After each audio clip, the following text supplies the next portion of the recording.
여러분 안녕하십니까? 안녕하세요. 자유대한국민회의 시사 분석 시간이 돌아왔습니다. 오늘은 우리 자유대한국민회의 제2본부장으로 계신 유성자 씨를 모시고 같이 얘기를 하기로 했습니다. 네. 아주 오늘 그 귀중한 분석을 국제 정세에 대해서 특히 우리 한반도하고 연관된 귀중한 국제 정세를 분석해서 오신 것이 있기 때문에 그것이 국민들에게 지금 현 상황에서는 잘 알려져야 할 내용이기에 오늘 그것을 중심으로 좀 얘기를 하고자 하고 있습니다. 지금 우리나라가 한 30년 이제 좀 넘어가는 것 같습니다. 이 붉은 물이 들고 있는 그런 정치적인 분파가 엄청나게 지금 넘쳐오면서 이 한국 정치가 말할 수 없는 혼돈 속으로 계속 들어가고 파행적인 그 상황이 전개되다가 결과적으로는 이제 의회까지도 그리고 사법부까지도 기능이 이상하게 뒤틀리기 시작하면서 이번에 그 새로운 정권이 등장하는 데에는 이 삼권 전체가 뭔가 크게 뒤틀려 있는 상황에서 이런 일이 벌어졌다 하는 판단을 가진 국민들의 여론도 지금 한 부분에 강하고 또 아니다, 정당하다라고 하는 사람들은 그 자기네들을 반대하는 사람들을 기어코 완전히 물리치지 않으면 안 된다고 하는 적대의식을 가지고 달라들고 이게 극단적인 대립적으로 갈 우려 앞에 있습니다. 오늘 이런 때 왜 우리나라가 이렇게 됐는가 이거에 대해서 좀 분석을 해서 그 국민들과 함께 그 우리가 파악한 것을 공유하는 것이 필요하다 해서 마침 유성자 씨께서 그렇게 소중한 국제 정세를 분석한 그 글을 가지고 왔기 때문에 그걸 중심으로 얘기를 하려고 합니다. 네. 제목 자체는 지금 한국의 좌우 정치 이기주의 세력이 사실상 자유민주주의 정체성을 살리기 위한 정치가 아니라 자기네들의 정치 이익을 앞세워서 국민들을 위해서 일하는 척 꾸미는 이상한 정치들을 하는 바람에 지금 한국 정치가 큰 문제가 발생했습니다. 그래서 그러한 일이 이렇게 된 이유가 뭔가 그렇게 우리나라 정치 정세가 그런 쪽으로 뒤틀리게 된 근본 이유가 뭔가 이런 거에 대해서 오늘 가지고 온 그 글을 보니까 그거는 한국의 정치적인 적화 물결이 순수한 이념적 적화 물결이 아니었고 사실은 전 세계적인 좌파 정치 국제 세력인 그 딥스테이트 세력 또는 글로벌리스트들 그네들의 세력이 한국의 좌파와 또는 우파의 엘리트들 있잖아요. 권력 엘리트. 거기에 영향을 주고 있었다. 그 영향을 받고 있었다. 좌우가 다.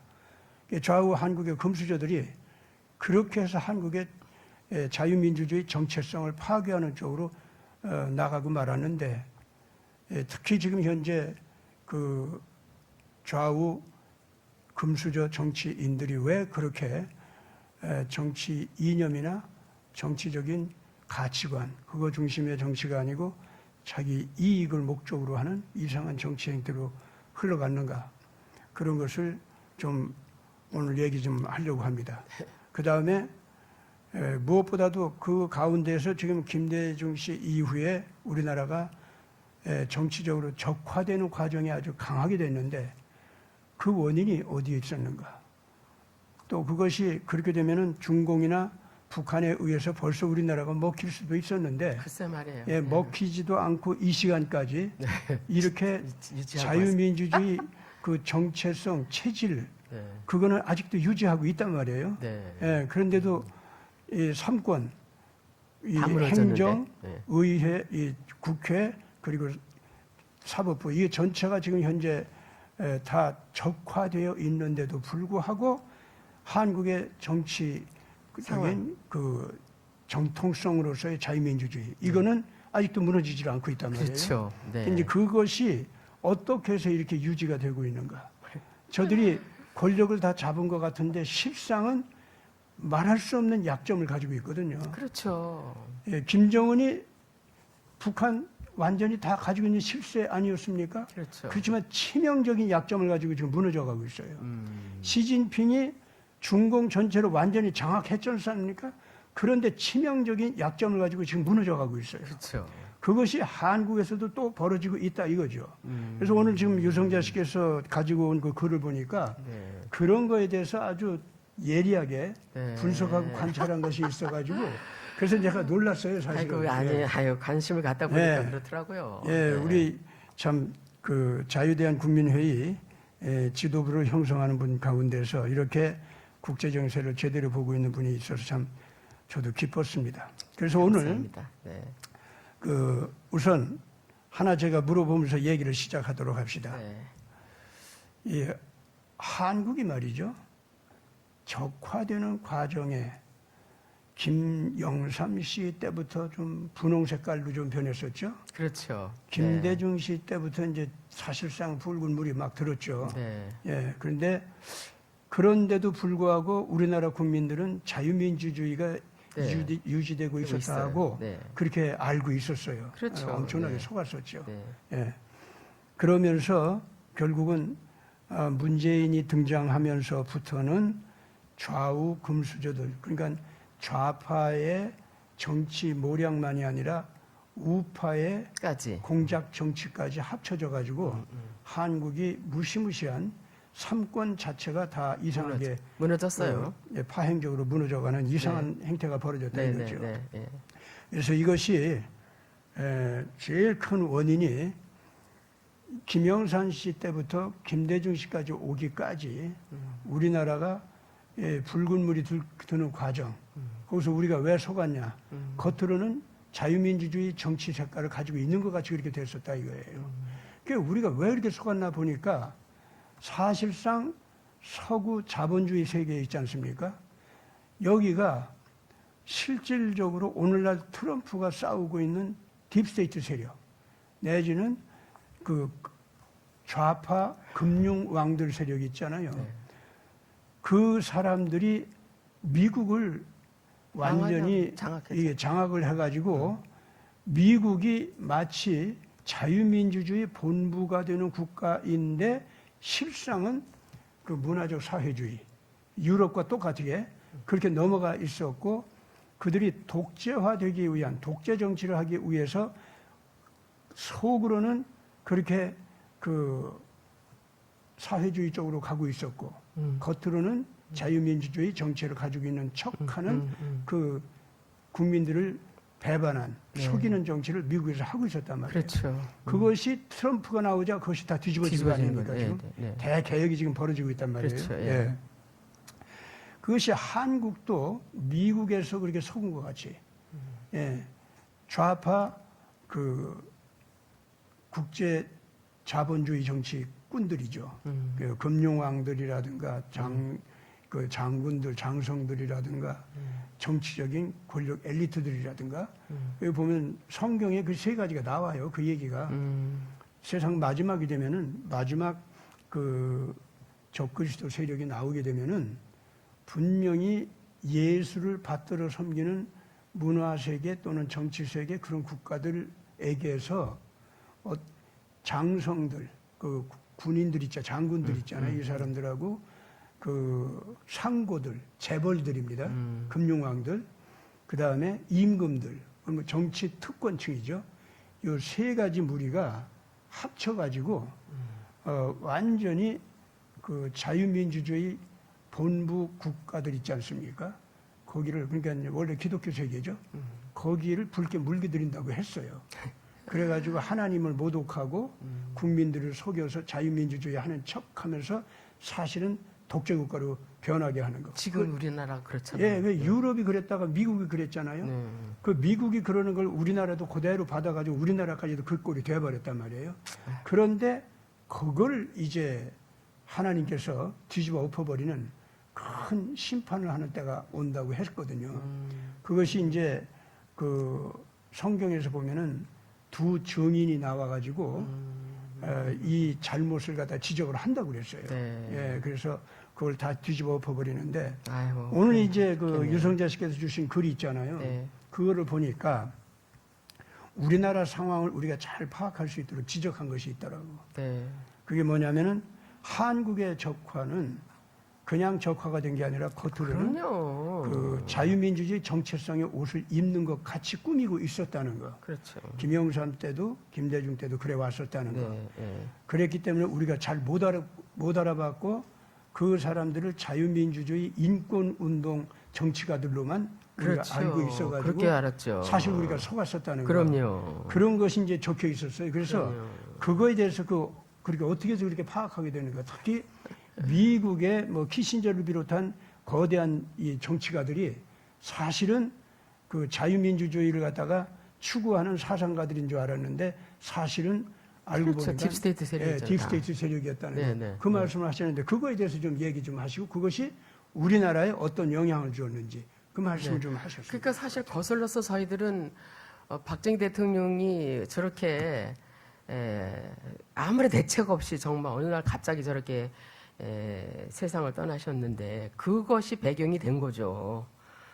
그것도 우리 김재규가 처음 그 재판 받을 때는 김재규가 재판 받을 때는 미국이 뒤에서 사주했다라는 얘기를 했었거든요. 했었죠. 그런데 그냥 억지로 두드러 맞아가지고 그 다음에 그걸 입을 싹 닦았어요.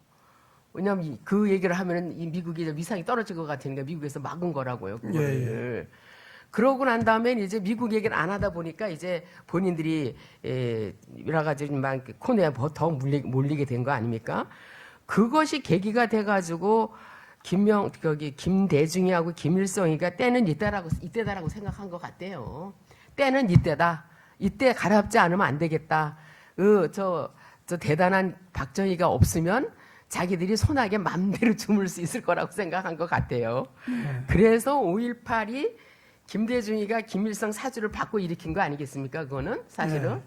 그거는 뭐 지금 우리 국민들이 다 아는 사실인데 그거가 왜 이렇게 일원화 안 되고 공식화 안 되느냐 하면 지금도 딥스테이트들이 그렇게 운영했기 때문에 우리 국민들이 그걸 못 믿는 것 같아. 일부분은. 우리는 믿는데 다른 사람은 못 믿는 것 같아. 그때를 그 5.18을 기점으로 해서 대대적으로 거리로 나가게 됩니다. 우리 그렇죠. 정권들이. 거리로 나서면서 세상을 얼마나 복잡하고 시끄럽게 만들었는지 몰라요. 제가 시골에서 살면서 서울로 올라온 그 계기가 그때였거든요. 그때여가지고 훈련 받을 때는 안 나왔지만은 주말만 되면 또 일하러 나오다 보면 거리에 수류탄 때문에 또 이 되많은 데모꾼들 때문에 정신이 없었어요, 사실은. 그런데 제가 요즘에 군자산의 약속이라는 걸 듣다 보니까 보고 또 접하다 보니까 김일성하고 김대중의 이 생각의 차이가 있었더라고요, 보니까. 이 군자산의 약속에 이거를. 그 얘기 들어가기 전에 아주 그 중요한 얘기 좀 나오는데, 예. 그 얘기 들어가기 전에 조금 더 확인하고 좀 들어갈 게 있습니다. 김재규가 재판을 받을 때 처음에는 내 뒤에 CIA가 있었다. 네, 미국에 사주했다 이거죠. 말하자면. 그렇게 하다가 나중에 그 말을 돌렸다 이렇게 그렇지, 안 했어요. 네. 예, 돌렸는데 다시 싹 거기에는- 들어갔어 이제. 예, 그것이 딥스테이트에 의해서, 즉 딥스테이트라는 게 뭐 그 당시 미국 정치력을 다 장악하고 있었던 세력이죠. 네. 예, 그런데 그것이 바로 군산복합체, 네. 그 사람들이었는데 그들이 이 김재규 뒤에서 작용을 해가지고 한국의 군부 정치 거기를 갖다가 총을 쏘도록 한 그렇죠. 그 정황이 김재규에 의해서 다 드러날 뻔했는데 네. 그 말을 바꾸는 바람에 그것이 안 드러나고 감추어졌다. 지금 그런 말씀을 하셨거든요. 그렇죠. 네. 근데 이제 이것이 말하자면 지금 딥스테이트와 전쟁을 하는 트럼프 정치 있죠. 여기하고 딥스테이트하고 이제 서로들 갈라지는. 이제 그 당시는 뭐 트럼프는 아직 등장도 안 했죠. 그렇죠. 그러나 이제 적어도 미국 내부에서 미국의 자유민주주의 원칙 또는 기독교 윤리의 원칙 그런 것을 지키고자 하는 미국의 정체성 그것이 그 당대에는 제대로 작용을 하지 못했었던 거 아닙니까? 예. 레이건이 등장하면서 그것이 좀 등장을 하긴 했었죠. 그렇지만은 그 레이건조차도 또 총을 맞아요. 맞아요. 네. 그러면서 그 딥스테이트하고 겉으로 보이는 전쟁은 안 했지만은 레이건 역시 그 레이건의 전쟁을, 그 기독교 윤리관으로 되돌아가려고 하는 미국의 자유민주주의 정체성을 되찾으려고 하는 정치 있죠. 그거에 대해서 총구를 겨누고 달라드는 그 세력들이 있었다 이거죠. 그렇기 때문에 사실상 그 세력은 박정희를 향해서 총구를 겨눴던 그 세력 있잖아요. 네. 그 세력이 결과적으로 레이건한테도 총구를 겨누는 세력이었다. 그렇죠. 예, 그렇게 되는 그렇게 거죠. 이제 그 볼 수가 있죠. 네네네네. 예, 그래가지고 그것이 미국 안에서 끊임없이 이제 그 레이건 다음에 이제 부시가 나오긴 했는데 그 부시가 사실은 완전히 딥스테이트 정치인이었거든요. 그래가지고 미국을 정말로 그 겉보기로는 자유민주주의, 자본주의의 대표적인 국가인 척하면서 실상은 미국의 CIA 모든 그 정치가 또는 CIA의 모든 그 해외 작전들 있잖아요. 네, 네. 그것이 옛날 그 CIA하고 아주 달라집니다. 네. 달라지고 윤리성이 없어져요. 그래가지고 미국 정치도 결과적으로는 딥스테이트에 의해서 세계적으로 식민 제국주의를 행하던 옛날 유럽의 범죄 정치 있잖아요. 글로 돌아가는. 예, 거기 그것과 마찬가지의 정치로 되돌아가기 시작하는 이런 것이 벌어지죠. 그러니까 이제 그 미국이 클린턴이 이제 그 대통령으로 당선됐을 때 부시는 물러가고 그것도 그 상황을 보면은 어떻게 되느냐면은 백인 우월주의 금융 정치인들하고 네. 유대계 그 우월주의 금융 금융 정치인들 있잖아요. 그것이 두 파가 싸우는데 여야 간의 정치 대결이 아니었다 그 말이죠. 예, 그래가지고 그 부시 아버지 부시 이 사람은 정말로 미국의 정의를 대표하는 정치인이 아니었고 그 앞에 레이건은 상당히 양심적으로 갔었던 사람이에요. 그런데 부통령이었다가 대통령으로 나온 그 부시는 완전히 딥스테이트 정치인이었는데 그 사람은 백인 우월주의 정치인이었고 맞아요. 네오콘, 예. 네오콘. 그렇죠. 그래가지고 그때 마침 소련이 무너지니까 네. 백인 우월주의가 전 세계를 이제는 장악한다. 미국 중심으로 전 세계를 우리가 완전히 이제 장악하고 지배한다. 이러고 선언한 것이 그 부시의 뉴 월드 오건의 뉴 월드 오더 그 선언이었어요. 네. 전 세계 신세계 질서 이걸 갖다가 그때 그 부시가 선언했거든. 그러니까 그레이트 리셋이라고 했다 그랬죠. 이 유대계는 완전히 자기네들이 밀려난 걸로 이제 생각한 거예요. 그렇죠. 그러면 안 된다 이거야. 그러면은 우리가 또 다시 쫓겨나고 또 옛날 히틀러한테 당한 것 같이 또는 스탈린한테 당한 것 같이 우리가 또 당한다 이거지. 유대계가. 네. 그러니까 그 유대계는 이제 절대 신을 믿는 유대계가 아니고 완전히 아시케나지 유대인이라고 해서 적그리스도 아주 적그리스도 기독교에서 그렇게 보죠. 거기에 이제 키신저도 속하고 브레진스키도 속하고 다 그렇게 되는 거예요. 근데 그네들은 이 부시 백인 우월주의 금융 왕들 세력 있죠. 네. 그것을 때려잡기 위해서 이제 부시가 정치 이제 재선을 위해서 한참 애쓰는데 그 니카라과 그 마약 있지 않습니까? 그 범죄를 갖다가 다 이제 드러내요. 그래서 그 마약 대금을 가지고서 이 부시가 악한 정치를 했다라고 하는 것이 드러나면서 거기서 이 국민들한테 인심을 잃으면서 부시가 떨어지고 신생 그 젊은 정치인인 그 클린턴이 이제 등장하거든요. 그 사람은 완전 유대계 록펠러의 그 사생아다라고 하는 사람입니다. 예, 그런 사람이 이제 그 당시에 이제 정치계에 등장한 거죠. 그러니 그건 키신저 밑에서 키신저가 시키는 대로 하는 정치가였어요. 그 사람은. 그 오바마도 똑같거든요. 예.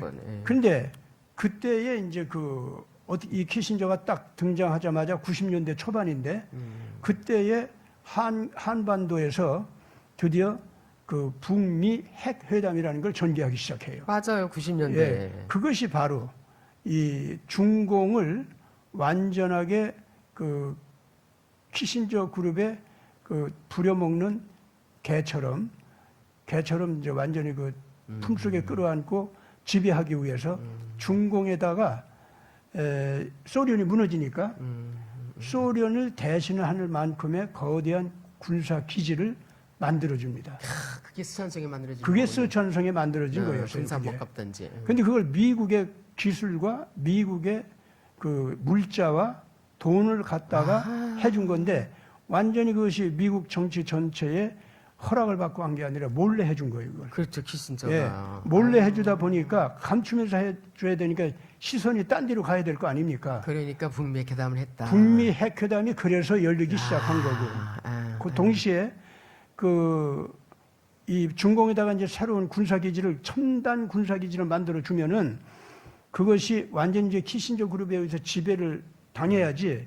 이 중공이 그걸 잡고 있으면 안 되지 않습니까? 그렇죠. 예, 그렇기 때문에 괜히 좋은 일 해준 것밖에 예, 아니에요. 그래서 이제 중공은 완전히 그때부터 이제 키신저 그룹의 그러니까 군산복합 좌파 유대계의 그 종로로 탈 수 있는 그 정치 장치 또 된 군사 거네. 장치 예. 그것이 스촨성의 거대한 군사 기질이었단 다 말이에요. 만들어진 거네요. 그걸로 딱 만들어 놨는데 그게요 성경에 예언이 돼 있어요. 그 다니엘서에 보면은요 그 악독한 이 마지막 시대에 적그리스도가 등장하는데 걔네들이 여호와를 조상신인 여호와를 신으로 섬기던 무리였대요.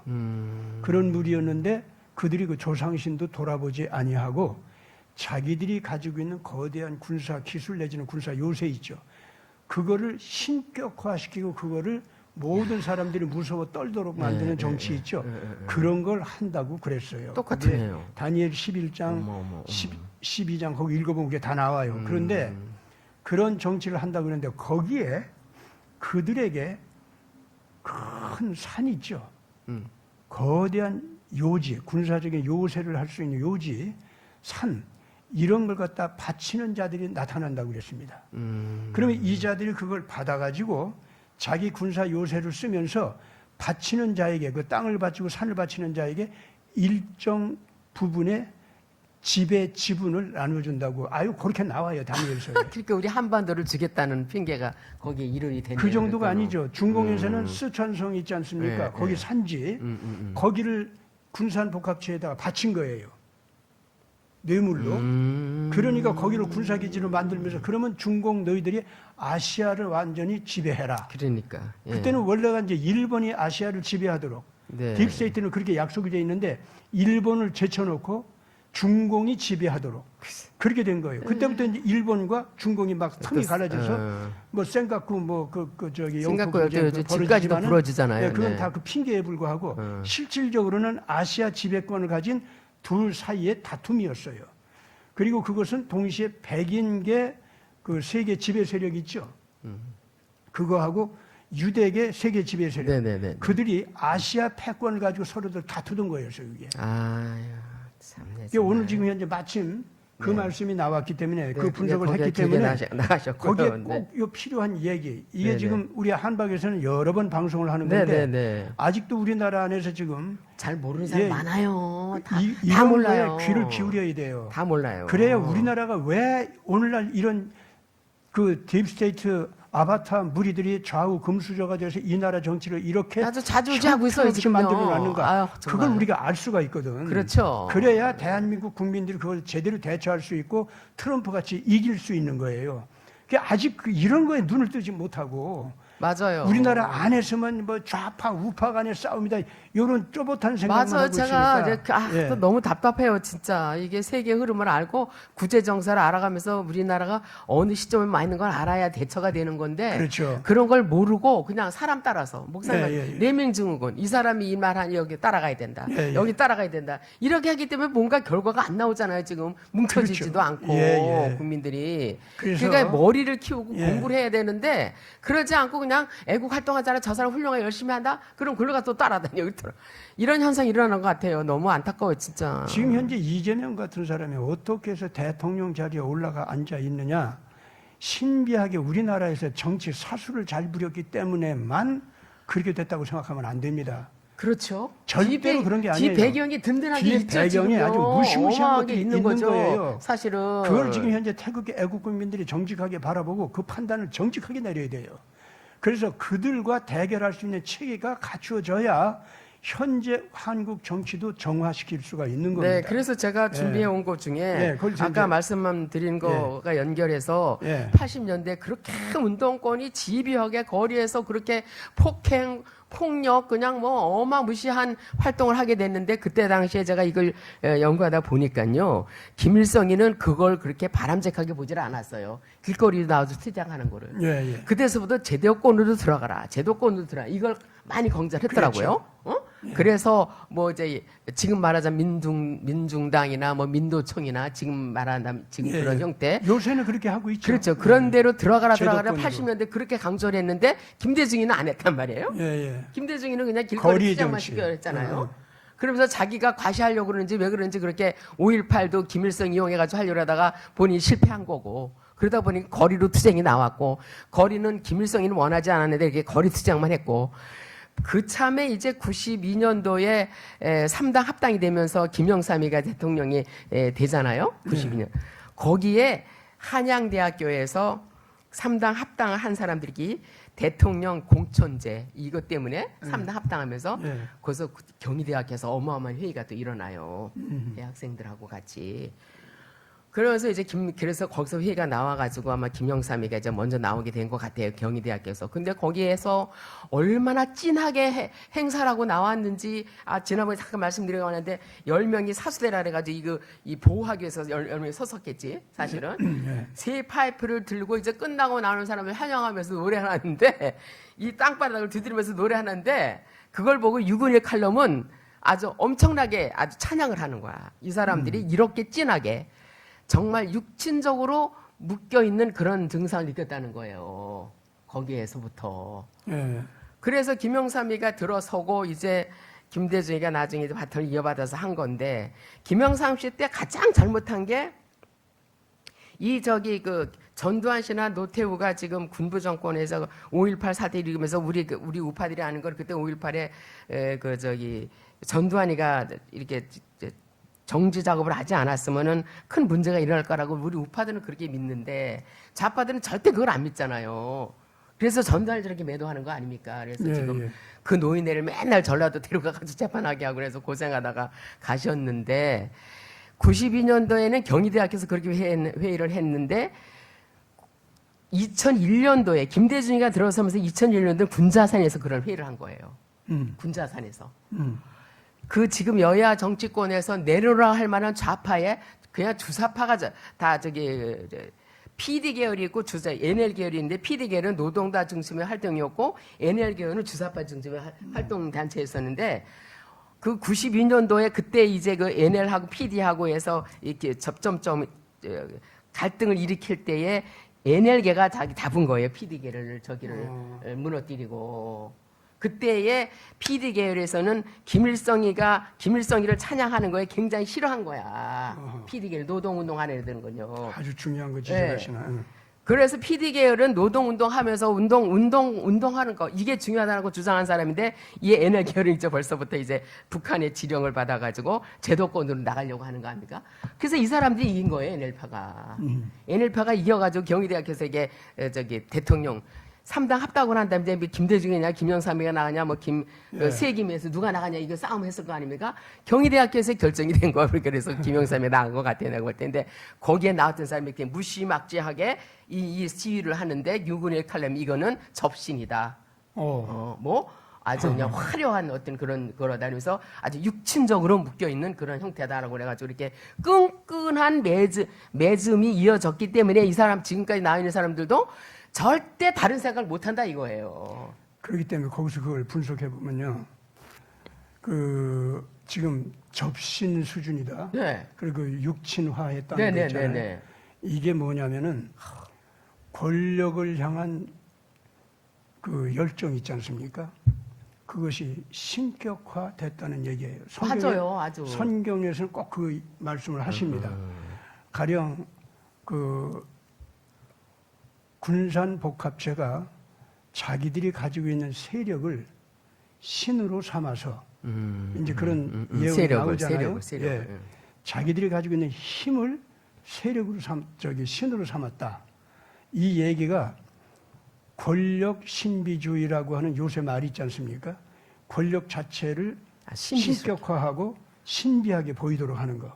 그래가지고 권력을 가진 자는 무조건 아름다워 보이고 이긴 자로 보이고 그렇죠. 권력을 가진 자는 그걸 무조건 추앙하잖아요. 정당하게 보이도록 하는 네. 그런 사고 있죠. 네. 그걸 권력 신비주의라고 하거든요.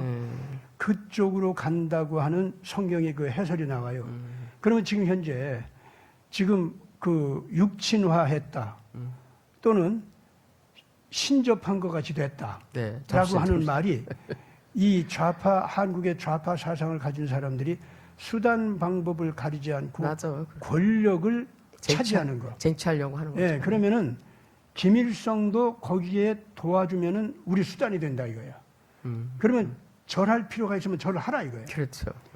김정일이 우리가 필요한 것을 도와준다고 하면은 절하라고 하면 우리 절하자 이거야. 그래서 북한하고 북한 공산주의 사상과 우리가 막 하나가 된 것 같이 온갖 잡된 그 아양을 다 떨면서 우리가 그렇게 하자 이거야. 이것이 신접했다라는 말, 육친화되었다라는 말이 있죠.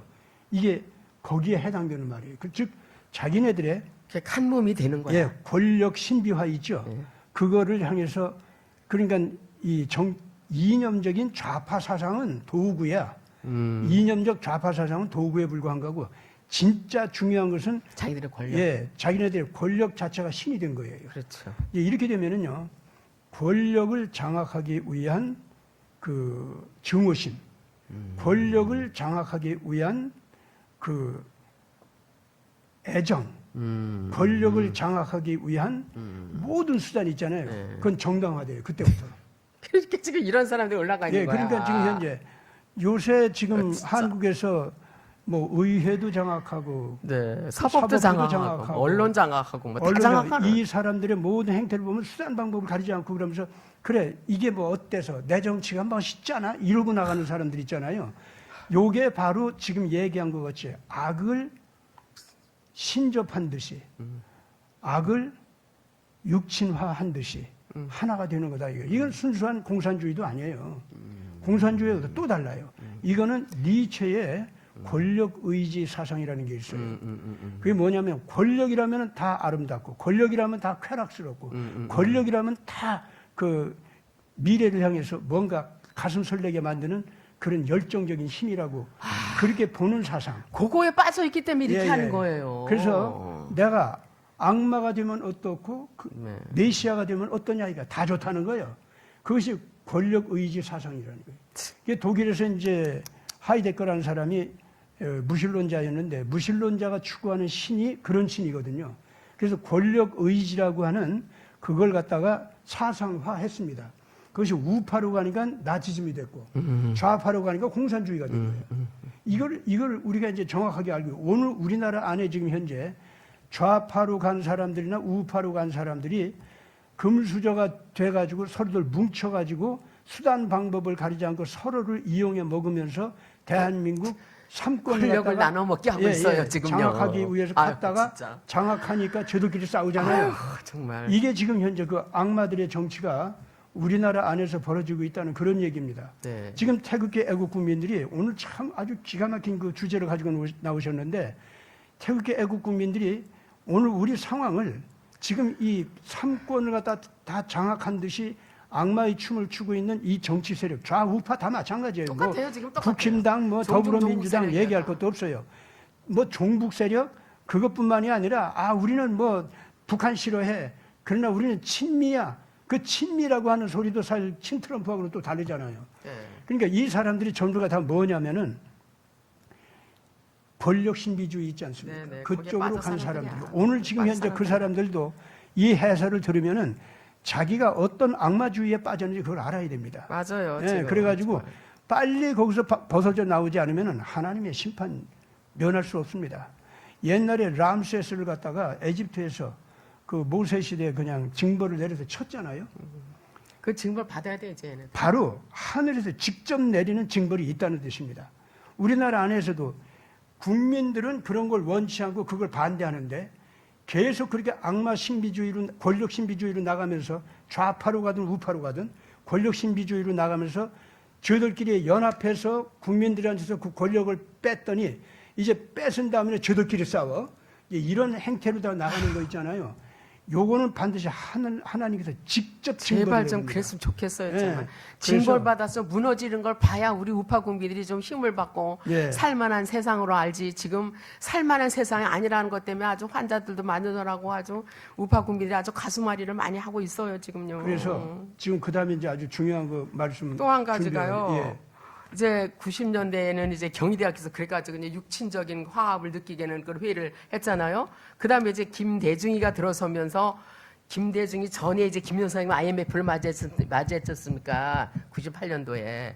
근데 김대중이가 들어서면서 2000년대 6.15 선언을 남북 공동성명을 그랬지. 시행을 한다고요. 그래서 예, 뭐 예. 김정은하고 만나서 평화상도 타고 막 김정일. 그러는데 김정일이 참 김정일하고 만나면서 노벨 평화상도 타고 그러는데 그 2000년대 6.15 선언과 동시에 이제 여기서 북한을 찬양하고 김정은이를 찬양하는 게 이제 미화되게 된 예, 거예요 예, 예. 지금요. 그렇죠. 걔들이 정치를 어떻게 하는지 판단도 안 하고 예, 예. 얼마나 국민들을 갖다가 저렇게 굶어 죽이게 굶주리며 허덕이게 하고 얼마나 인간 취급을 못 받게 하고 이런 삶을 살게 하는 거는 생각도 안 하고 6.15 선언 때문에 다 감춰지는 거예요. 예, 북한을 찬양하는 것도 다 하게 되고 그러면서 군자산 약속이 이제 91년 9월 달에 일어나는데 군자산의 약속이라는 그 내용이 700명이 거기 그 충북 괴산의 보람연수원이래. 예. 거기서 700명이 연수를 하는데 1박 2일 동안에 예. 거기에서 나온 안건이 결과가 이거예요. 그러니까 이게 1번 하나는 통일운동 대신 민노총에 가입할 것. 통일운동 대신 민노총에 가입할 것. 둘째는 북한 핵미사일이 미국을 압도하여 북한 주도의 통일을 이룩한다는 것. 요 북한 주도의 통일을 이룩할 때에 이제 지난 74 남북 공동성명에 남쪽에 내려왔던 사람이 얼굴이 굳어있으니까 김일성이가 한 말이잖아요. 남한을 우리가 통일하면은 다 우리 거가 되니까 그렇게 마음 아파하지 말고 너무 속상해하지 말라고 김일성이가 다독거렸다는 얘기 같이 이런 허무맹랑한 약속을 군자산에서 한 거예요 지금요. 북한이 주도해서 통일을 이룩한다 이거예요 지금요. 예, 예. 그다음에 여러분들의 활동은 이렇게 거리로 나서지 말고 제도권으로 진출해서 정치를 해라. 그래서 민주당에 들어가고 민노총이 생기게 된 거 아닙니까? 예, 예, 예. 그래서 지금 그냥 굵직하게 야당에서 주름 잡고 있는 사람들이 이때 700명 안에 들어갔던 사람들 아니겠어요 예, 예, 지금요? 예. 그렇죠. 이 사람들은 육친적으로 뭉쳐져 있기 때문에 어떤 이론이 있을 수가 없어. 다른 이론이 있을 수가 없어요. 예, 예. 자기들이 주장하는 게 전부야. 그러니까는 레닌이 주장한 대로 당성, 이론이 뭐냐? 당에 유리하냐, 불리하냐. 이것만 따지는 거야. 유리하면은 뭐 악마도 좋고, 여러 가지 별 희한한 거 이재명 같은 사람도 다 좋은 거야. 당에 유리하면. 예, 예. 그리고 당 유리하자면 이재명 주변의 사람들 그냥 다 하나 어디에 날라갔잖아. 다 어디로 가는지도 모르고. 이렇게 판단하는 게 당의 이론이래. 이념이래요, 이게. 공산당 이론. 그렇죠. 아유, 정말. 이런, 왜, 어떻게, 인간으로 살면서 어떻게, 그래서 제가, 목사님, 그래서 지금, 내가 뭘 할 수가 있는 게 없어요. 지금 이 세상에서 지금요. 할 수 있는 게 없어가지고 제가 요즘에 이제 거리 다녀보면서 가장 듣기 싫은 게 뭐냐면은, 할 수 없다는 그 말씀에 이 목사가 되니까 하나님의 절대적인 권위와 권세가 있으면은 할 수 없는 거기에 하나님의 역사가 메시지가 나타난다. 있게. 이제 그 말이 나올 거 아닙니까?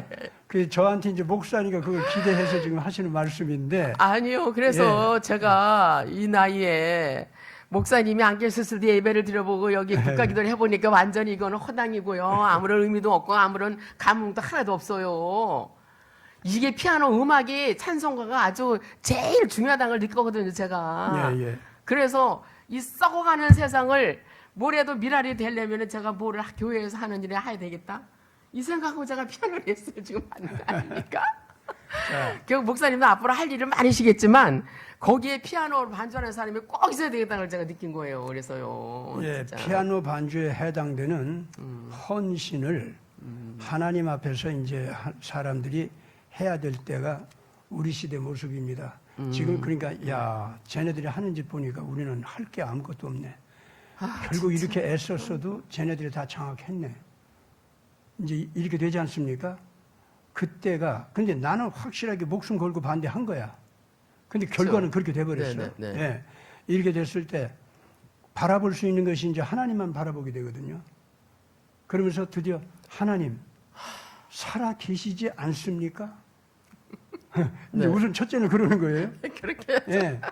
살아 계시면은 이제 제가 할 만큼 했으니까 이제 나는 할 수가 없다라고 하는 거 있죠. 그 얘기는 내가 죽어도 그러나 자유민주 지향성, 평화 지향성, 상생 지향성 나는 가겠다 이거야. 쟤네들이 내가 저들 말을 안 들으니까 날 죽이겠다면 나 죽겠다 이거야. 저 여기까지 왔습니다. 이제 할 수 있는 게 없습니다. 내가 죽어드리는 것밖에 이제 희생양이 되는 것밖에 없는데 그럼 이제부터 하나님께서 어찌 하시겠습니까? 이제 이렇게 질문을 하는 때가 꼭 와요. 언제나 하나님 안에서 의를 위해서 일하는 사람들은요, 자기가 희생양이 되는 자리까지 끌려갑니다. 거기까지 네가 멈추지 않고 목숨 걸고 그 의를 이루기 위해서 결단하고 나섰냐 안 나섰냐 하는 거 있잖아요. 합격된 응답은 뭐냐면 그렇게 희생하는 자리까지 가야 거기까지 가야 합격한 거야. 그 이전에 나는 나 희생합니다. 아무리 말을 해도 그 자리까지 아직 안 갔어. 그러면 하나님께서 아직은 인정을 안 해. 그런데 무슨 방법으로 올바른 방법으로만 무슨 방법든지 다 해봤지만 저 악한 자들을 결국 내가 이기지 못하고 죽는 자리까지 가고 말았어. 그러면 거기서 저 주님 여기까지 왔거든요. 자 이제 제가 십자가 짊어지라니까 나 이제 희생하는 거 십자가 집니다. 그럼 이제 하나님께 맡깁니다. 하나님 오시옵소서 하는 자리까지 나가지 않습니까? 그때에 모세의 10가지 재앙이 떨어지는 거예요. 모세의 의로운 람세스에 대한 의로운 재판이 있죠. 그거를 람세스 앞에 가서 외치기 시작한다 그 말이죠. 그러면 람세스는요, 이스라엘 민족의 해방을 원하는 선언이 있잖아요. 그걸 안 들어준 거. 그 안 들어주기 때문에 그러면은 하나님께서 자기 자녀들이기 때문에 하나님께서 당신을 징벌한다. 그러면 이제 람세스는 뭐냐면 하나님 네 신이 더 세냐 내가 더 세냐. 내가 신이거든. 람세스 나는 신이야. 그리고 수많은 신들이 합친 힘이 나한테 있어. 네 여호와 신 혼자 가지고서 나를 당한다고? 이게 어디서 모세가 이제 나이가 들어가지고 와가지고 그래도 나하고 궁중에서 형제처럼 자라났기 때문에 널 봐주고 이제까지 말 들어줬는데 어디 건방지게 여호와 신인 걸 가지고 나를 갖다가 뭐라고 그래? 너 맞춤 봐 하고서는 드디어 무시무시한 악한 명령을 내리지 않습니까? 그때부터 모세가 당신이 이와 같이 하나님 앞에 교만해져서 오히려 악한 명령을 내렸은즉 그 징벌이 이제 내려온다 하고서는 10가지 재앙이 그래서 나오는 거예요. 그 10가지 재앙도 보면은요 어떻게 되느냐면은 한 가지 재앙으로도 이 람세스가 꼼짝 못하게 할 수 있지 하나님은. 근데 왜 10단계로 나갔냐? 딴 거 아니에요. 히브리 사람들. 이스라엘 사람들 있죠. 요 사람들이 또 모세 따라가는 걸 싫어했다 그거지. 자기네들이 노예 생활하는 거 해방시키는 거 있죠. 그걸 싫어한 거야. 모세 너를 따라가봤자 이제 저 광야로나 가거나 뭐 가나안에 그 무시무시한 사람들이 살고 있는 그 무서운 민족들이 사는 곳으로도 끌려가거나 이렇게 되는 판인데 가가지고 우리 에집트에 있을 때보다 더 고생한다 이거지. 더 살해당하고 거기 안 가. 왜 어디 이상한 데로 네가 왕노릇 하고 싶어서 우리 끌고 가려고 하는 거지. 뭐 이러고 모세한테 달라들었다고. 그것도 이해가 돼요 사실은. 그래서 그 히브리 노예들의 그 낮은 의식 수준 있잖아요. 그거를 고쳐주기 위해서 그 10가지 단계의 재앙 과정이 오는 겁니다. 똑같아요. 지금 현재 우리나라하고 비슷하죠? 너무 똑같아요.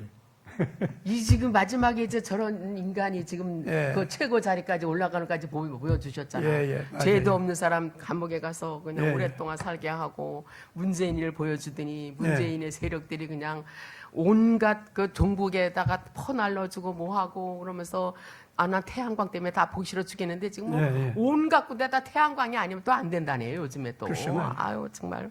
그럼 중공만 근데 고리 원전도 지금 또 이제 스톱 시킨대요. 글쎄 말이야. 이게 뭔 짓입니까 이게 그러니까 예. 이게 우리 국민들이 아주 온갖 경험을 다 하는 거예요 지금 그러니까는 요새 저기 그 뭐, 나토에 참여하자는 이재명의 그 글쎄 행동 말이요. 동기 그 뭐라고 생각하세요? 왜 안 아니 간 근데 것 같아요? 어떻게 나토에를 지난번에 참. 그러니까 지난번에 G7에는 초청도 안 했는데 본인은 마음대로 가놓고는 말이야. 예. 이번에 나토에도 그 어마어마한 그 정상들이 다 오는데 왜 거기는 안 가고 여기 또 가가지고 망신당한 겁니까? 여기 안 가더니 어마어마한 그 우리나라가 손해를 입었지 않습니까 지금. 그렇죠. 아우 1,700조? 네. 이게 무슨 이게 어떻게 우리나라는 상상을 할 수 없는 돈인데, 응? 상상을 할 수 없는 돈인데 어떻게 그 1,700조라는 거 갖다가 그냥 우리나라가 해도 우리나라는 분명히 다 저기 해낼 수 있는 능력이 있는 나라잖아요. 지금도 그렇죠. 방위 산업이 5, 6일에 해당되는 나라인데. 그 뭐 저기 1,700조로 하면 몇 수십 대를 갖다가 군함이나 뭐 선박을 갖다 제조할 수 있는 능력이 있는데 그게 미국이라고 트럼프 대통령이라고 모르겠습니까? 우리나라가 할 수 있다는 거를 이재명이 안 갔기 때문에 지금 일본에게 간 거 아니에요? 지금 일본에게 그것이 그렇죠. 그리고 이재명이가 거길 왜 안 갔느냐? 그러니까 지난번에 너무너무 망신을 당하더니 G7 해가지고 너무 망신을 당하더니 이번에 본인이 망신 당하지 않으려고 그 가벼운 생각 가지고 좁은 생각 가지고 안 가면 되는 걸로 알고 가가지고 이렇게 1,700조라는 걸 손해를 본 거 아닙니까 이게? 결과적으로 아우 진짜. 이 겉으로 이제 자기네들은 친북, 친중, 평화주의 정치다 얘기하면서 실상은 뒤를 알고 보면은 딥스테이트의 아바타들이죠 다. 그렇죠, 그렇죠. 예. 저희들은 그걸 아는데 이제 권력 지향적으로 나가고 권력 지상주의, 즉 권력 신비주의죠. 네네네. 그쪽으로 나가는 사람들은 아무리 북한하고 친한 것 같아도 북한을 이용하자는 거고 시진핑 앞에 저를 꾹꾹꾹 하는 것 같아도 시진핑을 이용하자는 거. 원래 사람들의 심리가 그렇다고 하네요. 권력 신비주의로 가는 자들은 다 이용해 다 먹어요. 이용합니다. 그렇기 때문에 한국 안에서도 금수저들끼리 좌파 우파가 저희들이 필요로 할 때는 서로 합쳐서 다 이용해 정상적인 그 법제도 또 정치 세력 이런 걸 다 물리치더니 그걸 다 이제 자기들이 장악하니까 저들끼리 싸우는 거 아니에요? 그래가지고 서로도 잡아먹을 정도로도 하더니 결국 이명박을 뭐 감옥에 가둬버리고 이런 정치를 하지 않습니까? 그리고 좌파 한국 내부들 저들끼리 얼마나 또 많이 죽였어요. 그럼요. 아, 예, 말도 못하죠. 이게 지금 계속 그렇게 나오는 건데 진짜. 오늘날 와서 이 대체적으로 권력 신비주의로 나가는 사람들, 그 겉으로는 자기들은 문화적 사회주의다. 아주 곱게 그렇게 말하지만은 사실은 독재지향적이죠. 언어 유희가 예. 참 능란한 애들이야. 예, 그리고 권력 신비화하기 위해서 못할 짓이 없는 애들이고 네. 국민들을 얼마든지 속이고 그리고 여론 정치를 한다면서 언론기관을 완전히 신여 언론기관으로 만들어. 붙여가지고 완전히 거짓말하는 여론기관으로 만들어버리고 이제 이런 짓을 하면서 오늘날 지금 하는 짓들은 뭐냐면은 결국은 그 권력 신비주의자로 나가는 자들은 악한 방법으로 권력의 자리에 딱 올라가잖아요. 그러면 나를 잡아 잡수시오 하는 자리에 앉혀지는 거예요. 이게. 가령 람세스조차도 자기가 그 여호와 하나님에 대해서 내가 징벌을 내리리라 내가 여호와를 때려 부실 것이다 하고 람세스 자리에서 교만을 떨다가 그 교만한 하나님 앞에까지 교만을 떠는 자리에 권력을 이제 부리기 시작하니까 징벌이 내렸잖아요. 똑같게 지금 현재 올라가지 말을 자리에 제발. 수단 방법을 가리지 않고 올라가지 않습니까? 그럼 그것이 이긴 것 같죠, 당신은. 그렇죠. 그리고 또 이제 거기 그 자들이 올라가니까 이제까지 올바르게 정의로운 정치 운동을 했던 사람들은 십자가를 짊어지는 입장이 되어버려요. 그럼 하나님께 이제는 하나님께서 하셔야 됩니다. 어디 계십니까? 하고 이제 물어보잖아요. 그렇게 되면은 그때부터 하나님이 나타나. 모세가 나타난다 이거죠. 그래가지고 그래 이제는 내 때다. 네. 십자가에서 죽게 생긴 너를 살리는 것도 내 권력이고 또 옳지 못한 자리에 올라간 자를 치는 것도 내 권력이다. 나한테 이런 힘이 있는지 없는지는 이제부터 어찌 되는가 두고 봐라 하고서는 그때부터 하나님 정치가 직접 나타나요.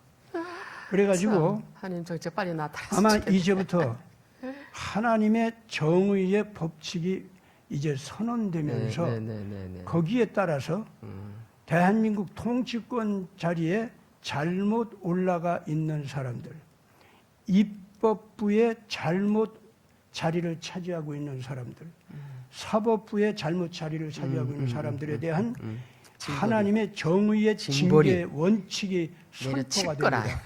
거기에 따라서 하나님의 법에 따른 징벌 내용이 이제 선포가 됩니다. 네. 그러면은 그대로 정치가 이루어지는 걸 보게 될 겁니다. 네. 그리고 모세가 엘리야가 자기 권위와 권세를 가지고 나와서 올바른 정치 질서를 잡아가는 시대가 오게 되는 거죠. 네. 나는 지금 미국도 그렇고 유럽도 그렇고 이 러우 전쟁 터전도 그렇고 중동 전쟁 터전도 그렇고 오늘 한반도 정치 있죠. 여기에서 중공도 북한도 이제는 드디어 악마 정치를 하는 것들이 하나님의 징계를 지금 받고 있어요. 지금 현재. 네. 그리고 한국도 올라가지 말아야 할 자리에 올라간 자들은 이제 람세스 같이 반드시 징벌을 받는 차례가 지금 되고 있다고 그렇게 봅니다. 제발 그랬으면 좋겠습니다. 예. 제발요. 근데 제가 여기서 하나 또 우리 국민들에게 알려주고 싶은 게요. 종북이라는 용어를 저희들은 우리 우파에서 만들어낸 줄 알았거든요. 예. 우파가 종북 세력이다 종전 이렇게 한 줄 알았더니 이게 PD 계열과 NL 계열이 서로 그 투쟁 방향을 다투다가 PD 계열이 이제 노동자 운동 중심이라고 그랬잖아요. 이 사람들이 NL계를 보면서 종북이라고 얘기를 한 거예요, 보니까. 그래서 PD가 NL계열을 종북이라고 가르쳤더라고요. 우리 우파에서 만든 내용이 아니더라고요. 그러면서 우리가 이제 돌아다니면서 보면은 맨날 우리 우파는 돈도 없지, 조직력도 없이 아무것도 없이 하다 보니까 맨날 우리 우파는 왜 이래? 우리 보수는 왜 이렇게 못해? 왜 이렇게 안 되는 거 같죠? 이런 얘기가 제일 듣기 싫었거든요. 저는요. 지금도 마찬가지로 생각도 없이 떠드는 사람들이 많은데 제가 오늘 여기 발표해 준 게 반도 다 발표를 못 했는데요. 이게 80년도서부터 지금 이 제도권도 들어가서 이들이 장악할 때까지 이 배경을 보면은요. 차례대로 얼마나 이게 훈련이 많이 된 겁니까 이게? 얼마나 훈련이 됐으면서 얼마나 조직이 강화됐으면서 그거를 추진하라고 김대중이나 김일성이니까 얼마나 투자를 많이 했겠습니까? 예? 그런데 지난번에 성상훈 씨도 뭐라고 발표했어요? 좌파 세력에게 나가는 그 예산이 102조라고 들었어요. 그렇죠. 102조라고. 어? 그 얘네들은 언제부터 그렇게 좌파의 조직을 위해서 102조가 예산이 폈는데 우리 우파는 받는 게 뭐 있습니까? 그냥 본인 호주머니 털어서 지금 하는 거예요. 호주머니 털어서. 그렇죠. 그리고 조직이라고 뭐 훈련을 받았습니까? 솔직히. 그런 것도 없죠. 없잖아요. 하나도 없이 그냥 훌륭하신 세 대통령 덕분에 탄탄하게 기반이 마련해 놔져가지고 그걸 기반으로 해서 우리나라가 이만큼 성장이 된 거 아닙니까? 솔직히. 그걸 감사하기는커녕 뭐 잘만 살면 되는 줄 알고 우리들은 그냥 잘 사는 거에 목표를 두고 살은 거 아닙니까? 진짜. 그래서 우리가 죄를 받는 거야. 이거 유승만 대통령이나 박정희가 감사할 줄도 모르고 지 살기 바빠가지고만 사는 거에 죄를 짓는 것 같아요. 제가 참 죄를 받는 것 같아요. 제 느낌에. 건실하게 자기 삶을 갖고 온 거야 뭐가 죄가 되겠어요. 그런데 이제 그 일반 국민들 입장에서 선한 가정을 꾸리고 일터를 꾸리고 향토와 국가를 살리기 위해서 의무를 다한 것이 다 좋죠. 좋은데 중요한 것은 뭐냐면은 이 악한 자들의 속임수와 권력 신비화를 나가는 자들의 속임수 있잖아요. 이거를 몰라보는 이유는 그들을 영웅으로 그들의 속임수에 속아가지고 그들이 착한 노력 끝에 그렇게 올라간 걸로 속아가지고 그들을 영웅으로 박수치면서 거기다 절하면서 그들이 하는 일을 갖다 성공을 부럽게 본 거 있죠. 이것이 이제 국민들의 어리석은 점이었고 잘못이었죠. 그래서 이제 이 좌파, 우파, 금수저들을 부럽게 봤었던 그 생각들 이제 다 씻어내버리고 그 다음에 지금 딥스테이트, 서구 자본주의 사회에서 아주 악하게 자라난 전 세계적인 군산 복합체 있지 않습니까? 이들의 악행을 이제는 좀 큰 눈을 뜨고 정직하게 보고 고발하고 또 다 그래서 배척하고. 그들과 오늘의 한국 붉은 세력들이 연합해 있다는 거. 그래서 한국은 지금 이 붉은 세력을 내쫓으려고 하면은 반드시 그 뒤에 있는 이 딥스테이트 세력, 글로벌리스트라고도 하는데 그네들이 쉽게 말하면 군산 복합 세력입니다. 근데 거기에는 백인 우월주의도 있고 유대 우월주의도 있는데 둘 다 악해요.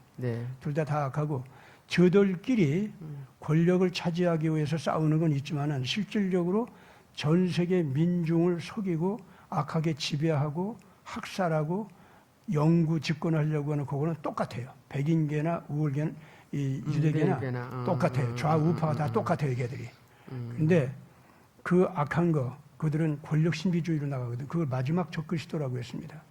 그래서 이제부터 거기에 저항하는 트럼프의 개혁 정치 있죠. 그거를 한국에서도 감사해요, 진짜. 또 한국풍의 올바른 개혁 정치 바람이 일어나면서 결합이 돼야 됩니다. 트럼프 쪽하고. 그래서 우리가 트럼프 정치 개혁 물결과 한국의 태극기 애국 시민들이 함께 합쳐지는 날, 그날이 바로 한국도 청소가 완전히 이루어지는 날입니다. 일단은 아마 트럼프 쪽에서는 지금 한국의 제도권에 악한 행동을 하는 사람들이 있잖아요.